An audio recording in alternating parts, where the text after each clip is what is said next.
Good afternoon to all of you. Why you are sleeping? Good afternoon to all of you. It is still the climate is like morning 9:30 only. So the inauguration which was supposed to have been at 9:30 in the morning, nature has been so much helping you to retain that 9:30 strategy now. So don't worry. And madam is also look, she is so absolutely beautiful and very charming, thrilling, even at 2:30 after lunch also. Right? Good. So be happy about it. Be wonderful about it. Okay. Well then, there are two parts. Outcome-based education and the second part is accreditation. I fully understand, I fully appreciate the need to implement outcome-based education. The next one, accreditation, if some institute or somebody tells that one should get prepared, that is the dirtiest thing that one could think of. Accreditation should happen automatically. Accreditation is your assessment of your capacity. Can you prepare your capacity? Can you enhance your capacity? If you follow everything, automatically accreditation shall happen. So, I am not very particular about the second word, accreditation, because it has got to happen. All right, certain things should happen automatically, okay? Right? Outcome-based education, well, that's most important point. And Dr. Sita Ramanjanelu raised certain issues. Should it be learner dependent? Obviously, one of the component while defining the outcome of outcome-based education is the capacity of the student also. Well, Madam shall definitely deal it in greater detail. I shall not get into this. However, you people have done one small mistake. You just said that Professor P.M. Rao is Dean A. How can Madam understand what is this A cube, A? Okay, right. See, in that A itself, there is outcome-based education. First is academic, which is the process. Next word is assessment, which is the outcome mensuration, measurement of the outcome, assessment. Last point is the award, which is the real outcome. So AAA surely stands for outcome-based award, outcome-based education, and that's the reason why we don't call our dean as only an academic dean. We call him as the dean of academy, assessment, and awards, right? That's the most important part. So we should understand that particular aspect also. Well, then there can be multiple outcomes. And as said, as conveyed by Dr. Sita Ramanjanelu, different outcomes could resonate with different people, different students, different learners. Certain outcomes could be highly resonating to certain set of students. All outcomes need not be fascinating every student, need not be fascinating, but then outcomes are necessary, right? So if that is the situation, I'm sure sometimes our Dean AAA shall also explain our own efforts in this institution, how we don't call it by this old name examination. We have moved out of that name examination. We have called what is called formative assessment and summative assessment. And then the importance of the word assessment, all right? And then obviously formative, and more and more weightage we are giving to formative.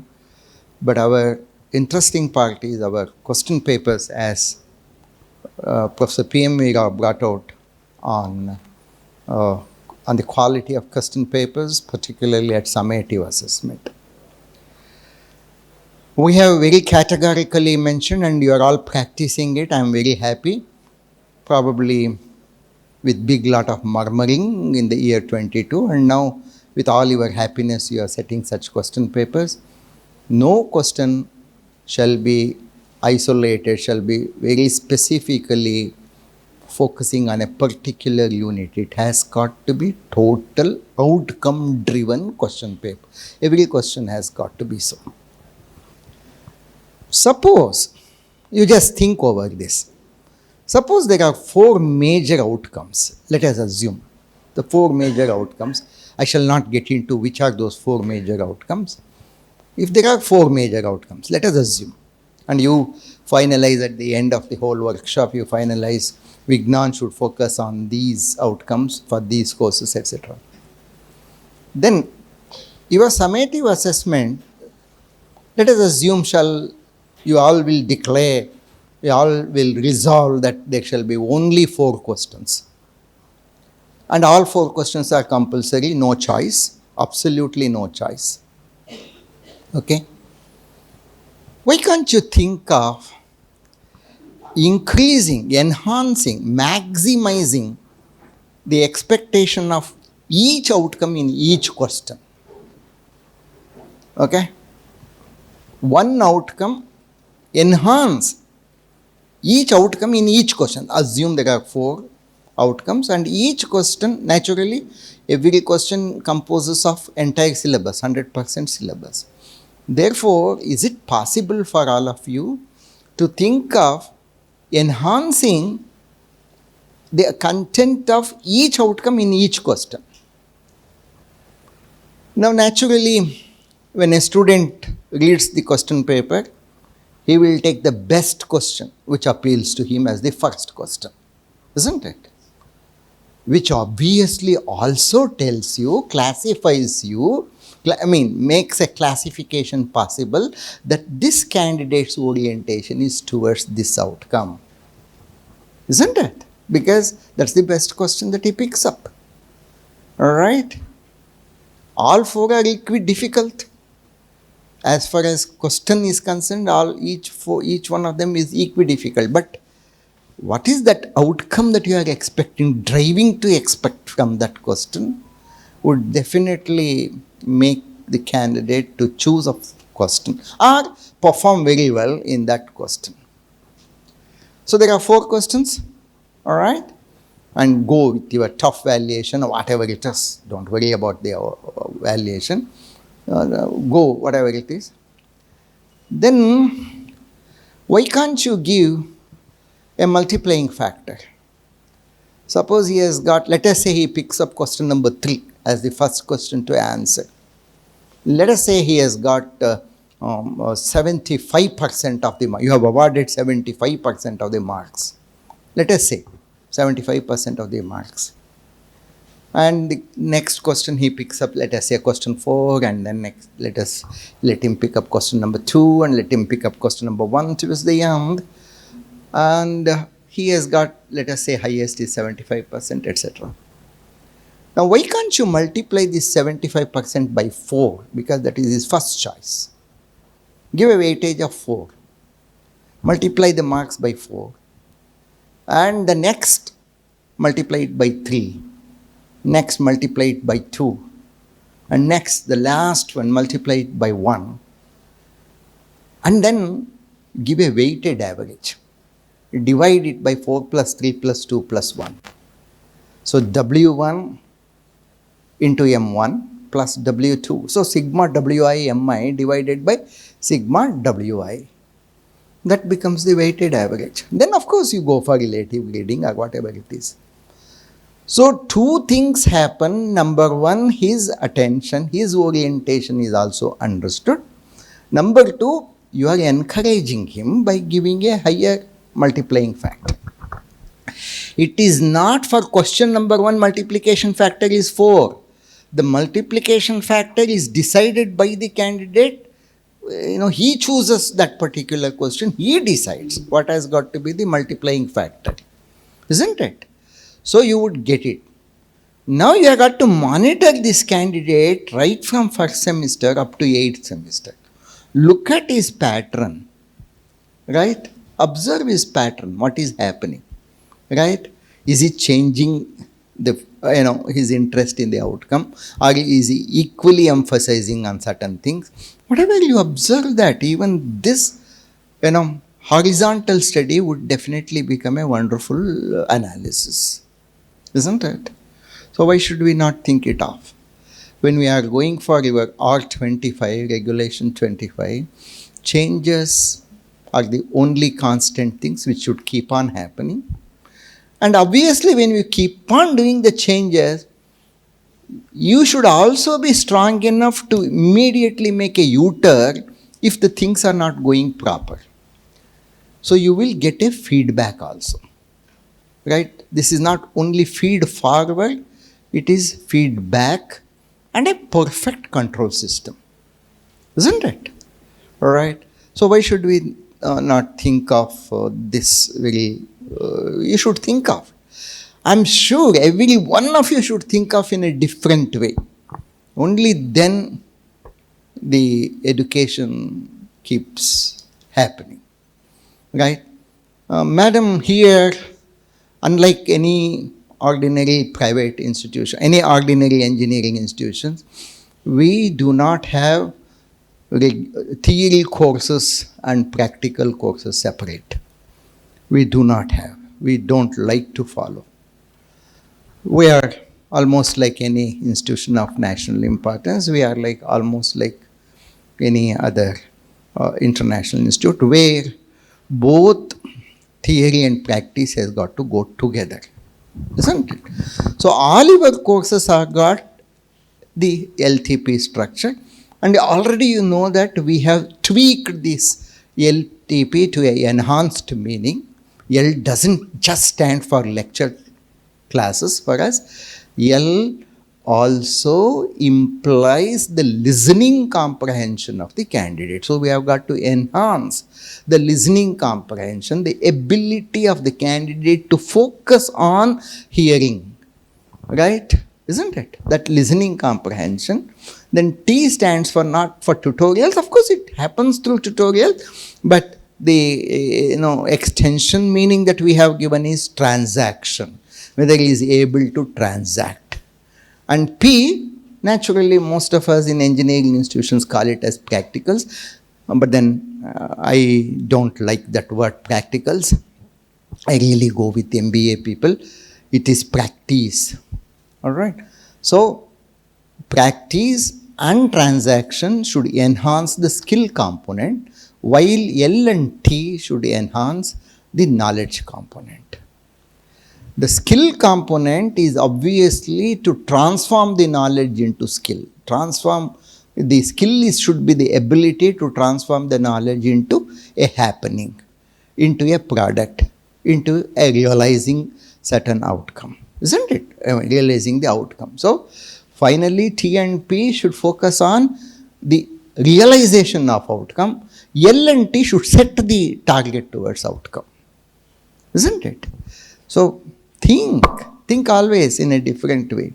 Now, not only shall you define the outcome for every course level, shall you also define the outcome at every module level and at every unit level.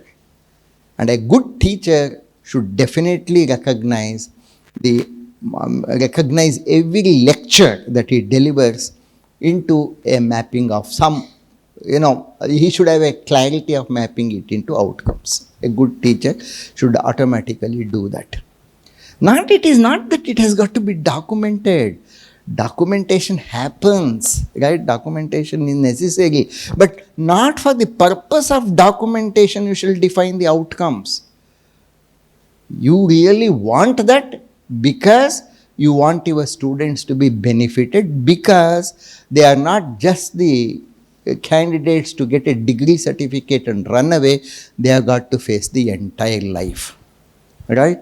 If somebody tells you later at the part, who was that bloody teacher who taught you that? He is not going to be insulted. Institution is going to be insulted, isn't it? See, even when a daughter-in-law commits a mistake, nobody will tell it is your mistake. Immediately mother-in-law will tell, is that the thing your mother has taught you? Is this what your parents have taught you? Right? So that refers to us. That is why we should be more worried. That is why all these, all these workshops should happen. But then, what is this workshop for? Is it for introspection or is it for awareness? Is it for introspection or is it for awareness? Introspection is the wrong word. Please don't use introspection. Become aware of. So in awareness, you have an appreciation. In introspection, you have an unnecessary condemned comparison. You like to compare with somebody. You like to compare with yourself and tell that I have got to perform. But become aware. Awareness makes you to love, get involved, passionately get involved with that. Don't get into introspection. Right? Introspection has a selfish target. And in introspection, there is one untold selfish cowardly act that you want to be just 1 centimeter above the other person. That is the outcome of introspection.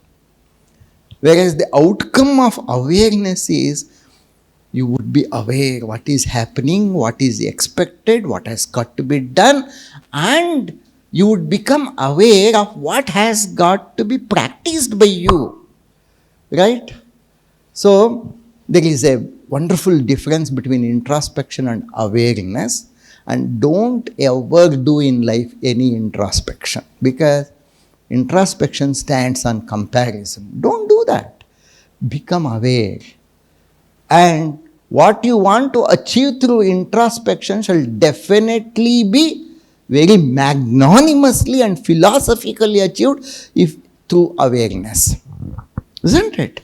I should be aware how to solve a differential equation. I should be aware of the scope of differential equation. I should not introspect and find out why I did not solve that problem in the stupid test or examination. Isn't it? So, well, this is all my personal feeling. This is all my, I definitely shall not enforce, but I somehow is over-thrilled by Abdul Kalam. Abdul Kalam tells that very wonderful statement, set up the target because you are aware of the target. Right? Set up the target. Right? And tell that it is personal opinion, it is personal feeling. But make it democratic in such a way that all others should accept your target. I am not enforcing. I am not enforcing you. I want all of you to accept the target democratically. So the leader's job lies in convincing all of you why we have got to think of the target. And you are all leaders in the department. Right? And that comes democratically. If it has got to come democratically, it is not introspection. It is making them aware of the situation, awareness. So make them aware. Don't modulate them. Give them the freedom. However, make them to converge. That is the power of a leader. Right? Every one of you is a leader, and that is the reason you have been in this workshop, and everyone shall be responsible. Right? And you know that the mistake of anybody, particularly the education system, will not be felt or will not be experienced tomorrow, but that shall be experienced only when your student is going to get retired. On the day of his retirement, what laurels will he receive, what appreciations will he receive for the type of outcome-based education that you have imparted to him shall decide the success of your outcome and success of your institution. You and I, maybe you would be living, I shall not be living, but that day is the most beautiful day.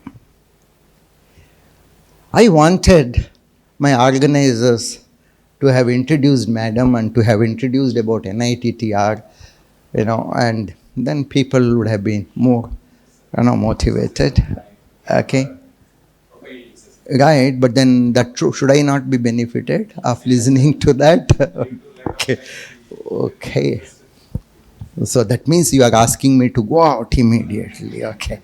So Vijay Raghavan has already pressed the bell asking me to go out. Thank you very much. Have a nice, wonderful day. Thank you.